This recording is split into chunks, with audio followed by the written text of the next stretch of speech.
Assalamualaikum warahmatullahi wabarakatuh. Halo adik-adik pejuang BDR di mana saja kalian berada. Pada video kali ini, Ibu akan menjelaskan tentang KD yang baru yang terkait dengan rumus-rumus trigonometri.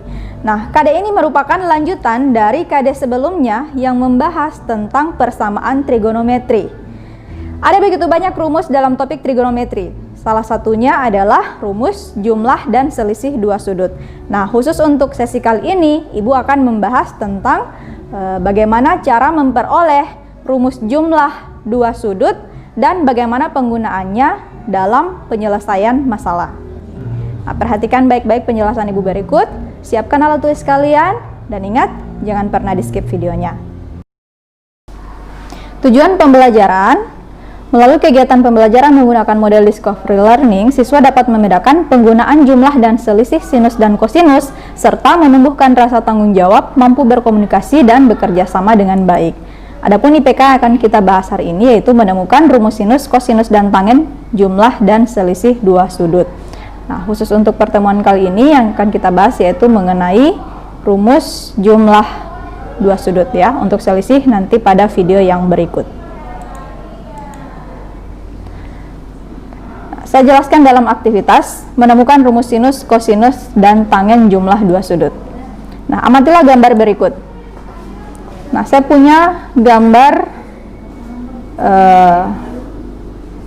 berkas garis ya, berkas sinar OC, OB, dan OA. Kemudian terdapat segitiga di dalamnya ya. Jadi ada beberapa segitiga OE, EOF, segitiga GHF, ada segitiga OGD ya. Nah, berdasarkan gambar ini diketahui sudut COB itu adalah alfa. COB itu adalah sudut alfa. Jadi ini yang dimaksud. Kemudian sudut BOA adalah sudut beta. Sehingga sudut COA itu adalah sudut alfa ditambah beta. Garis EF tegak lurus garis OC dan DG tegak lurus garis OC. Misalkan FO sama dengan R sehingga segitiga OFG, segitiga OGD, dan segitiga FGH dapat kita tinjau masing-masing.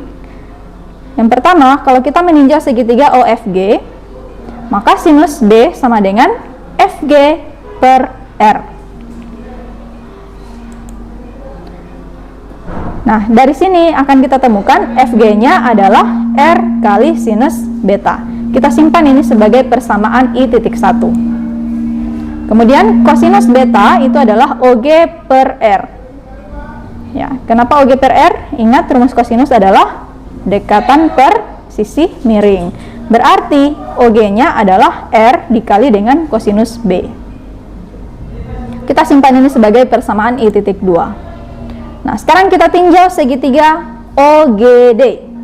Dari segitiga OGD, sinus alfa sama dengan DG per OG. Sehingga bisa kita temukan nilai DG itu adalah OG kali sinus alfa. Kita simpan dia sebagai persamaan I.3. Kemudian kosinus sudut A itu adalah OD per OG.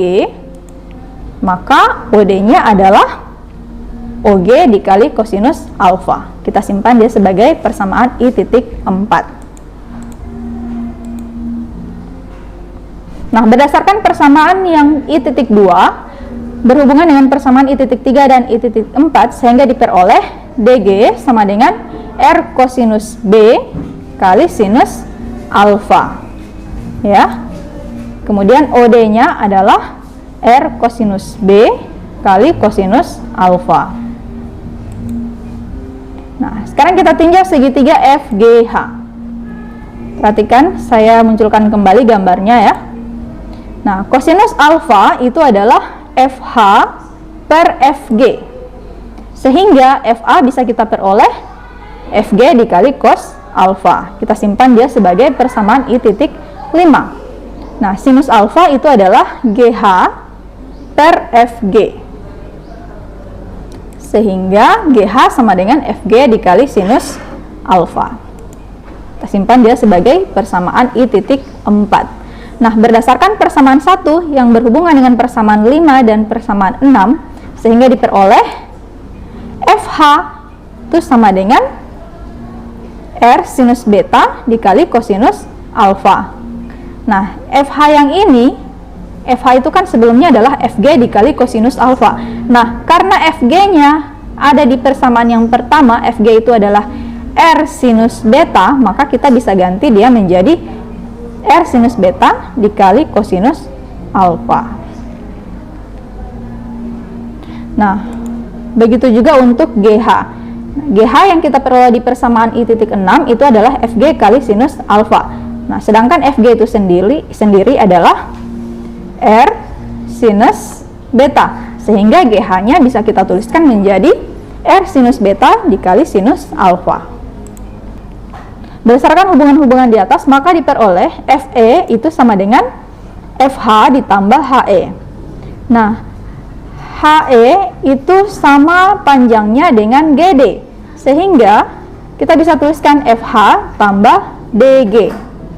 Nah, tadi kita temukan FH-nya adalah R sinus beta kali kosinus alfa, dan DG-nya adalah R kosinus beta ditambah sinus alfa. Maka FH ditambah DG itu adalah R sinus beta kali cos alfa tambah R cos beta kali sinus alfa. Nah, untuk OE itu adalah panjang OD dikurangi DE. Nah, sedangkan DE itu sendiri itu sama panjangnya dengan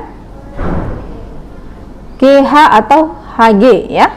Sehingga kita bisa menuliskan OD dikurangi GH. Nah, OD tadi yang kita peroleh adalah R cos beta kali cos alfa.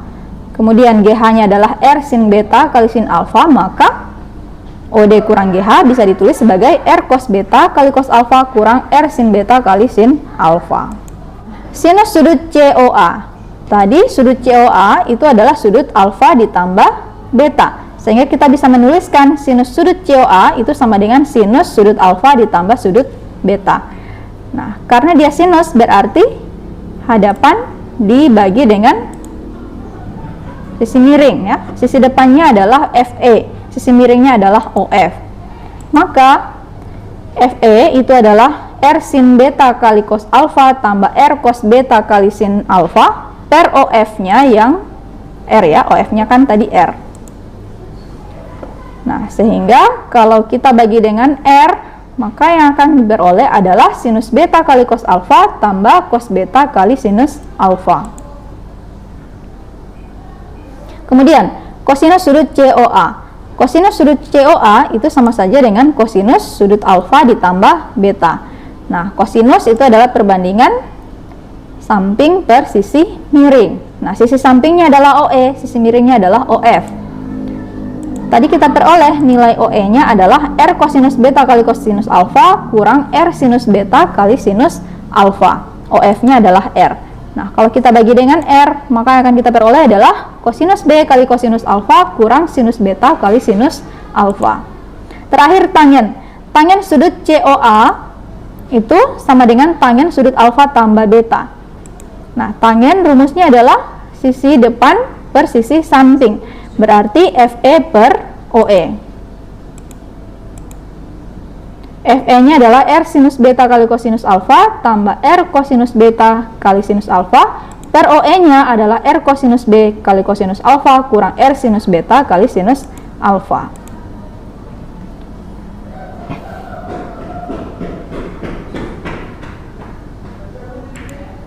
Kalau kita bagi dengan R, ini kan R bisa habis semua ya.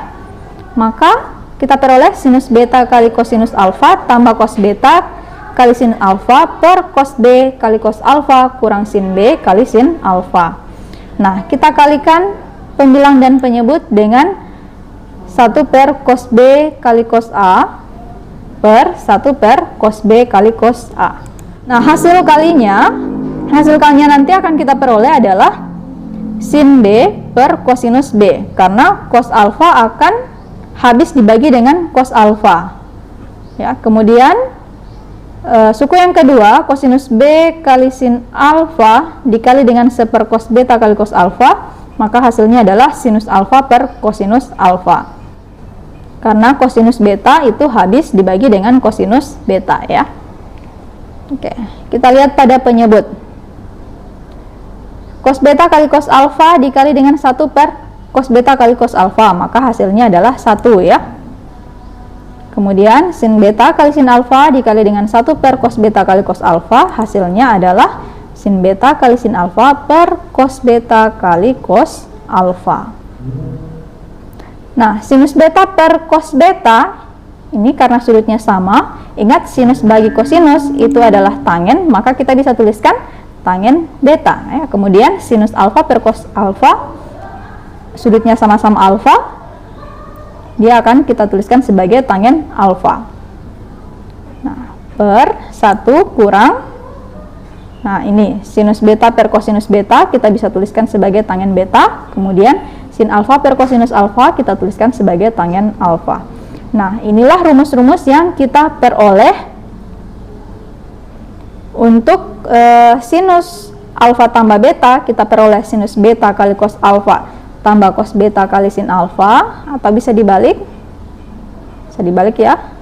Bisa kita tuliskan duluan yang alfa, dia bisa jadi sinus alfa kali cos beta tambah cos alfa kali sin beta.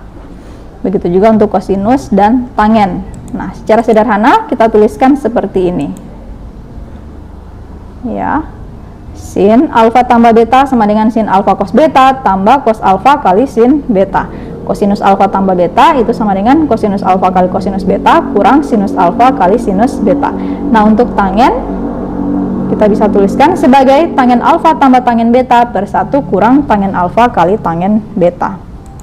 Nah, sekarang bagaimana cara penggunaan rumus ini dalam soal ya. Misalkan tentukan nilai dari sinus 75. Nah, ingat sudut 75 itu bukan sudut istimewa, tetapi bisa kita nyatakan sebagai penjumlahan dari dua buah sudut istimewa, yaitu sudut 30 dan sudut 45. Sehingga sinus 75 bisa kita tulis sebagai sinus dalam kurung 30 derajat tambah 45 derajat. Nah, kita anggap 30 sebagai alfa, 45 sebagai beta dengan memanfaatkan rumus sinus alfa tambah beta. Maka kita peroleh sinus alfanya tadi 30, maka ditulis sinus 30 tambah cos 45 kali cos 45 ya, tambah cos 30 kali sinus 45. Nah, sinus 30 1/2, kosinus 45 adalah 1/2 akar 2, kosinus 30 1/2 akar 3, sinus 45 adalah 1/2 akar 2. Nah, hasil kalinya itu adalah 1/4 akar 2 tambah 1/4 akar 6. Ini bisa kita faktorkan menjadi 1/4 akar 2 dalam kurung 1 tambah akar 3 ya.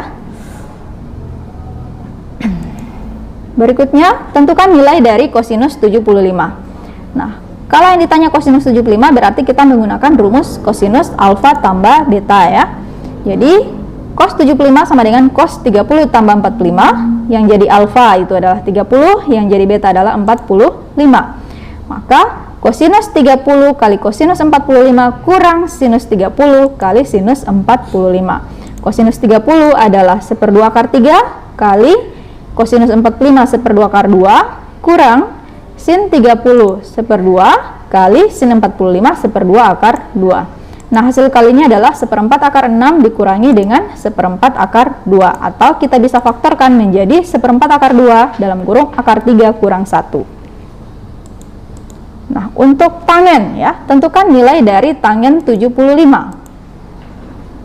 Tangen 75 sama dengan tangen 30 tambah 45. Nah, tadi rumusnya tangen alfa tambah tangen beta per 1 kurang tangen alfa kali tangen beta. Nah, yang jadi alfa adalah 30, berarti tangen 30 tambah tangen 45 per 1 kurang tangen 30 tambah tangen 45. Nah, tangen 30 1/3 akar 3 tambah tangen 45 adalah 1 per 1 kurang 1/3 akar 3 kali 1. Nah, kita bisa samakan penyebut. Hasilnya adalah akar 3/3 tambah 3/3 per 3/3 kurang akar 3/3. Atau bisa kita peroleh seperti ini ya.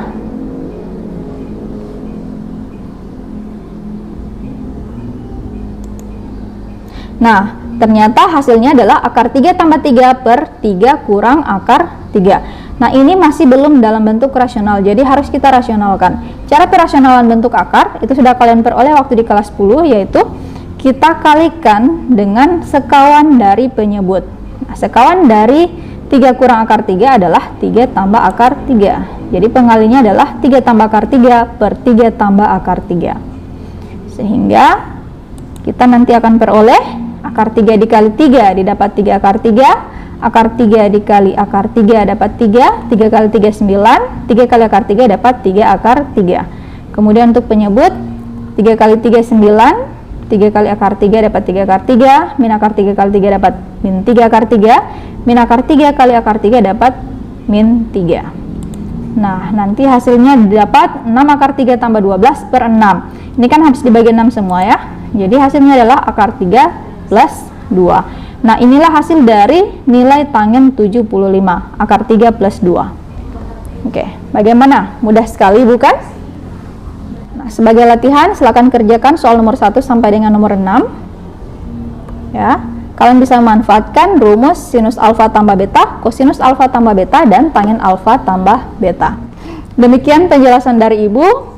Semoga bisa membantu kalian belajar. Tetap semangat belajar dari rumah, dan terima kasih atas atensinya. Assalamualaikum warahmatullahi wabarakatuh.